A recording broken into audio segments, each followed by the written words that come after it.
ضلع بٹگرام میں بھی یوم دفاع کو کشمیری عوام کے ساتھ یکجہتی کے طور پر منایا جا رہا ہے اور اس سلسلے میں ضلع انتظامیہ کی جانب سے ریلی بھی نکالی گئی، جبکہ مختلف تعلیمی اداروں میں تقریبات کا بھی انعقاد کیا گیا۔ جی بالکل، ملک کے دیگر اضلاع کی طرح ضلع بٹگرام میں بھی یوم دفاع کو کشمیریوں کے ساتھ یکجہتی کے طور پر منایا گیا۔ اس سلسلے میں تاکوٹ کے مقام پر ایک ریلی کا بھی انعقاد کیا گیا، جس میں ڈپٹی کمشنر، اسسٹنٹ کمشنر سمیت مقامی لوگوں نے کثیر تعداد میں شرکت کی۔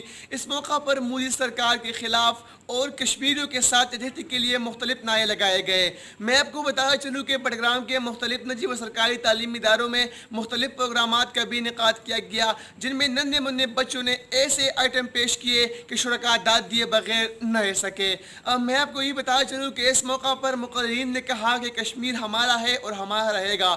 آج کے دن ہم نے بھارت کا غرور خاک میں ملایا تھا۔ اگر مودی سرکار اپنے اونچے ہتھکنڈوں سے باز نہ آیا تو ہم ایک مرتبہ پھر 6 ستمبر 1965 کی یاد کشمیر میں طرح کرنے کے لیے تیار ہے۔ جی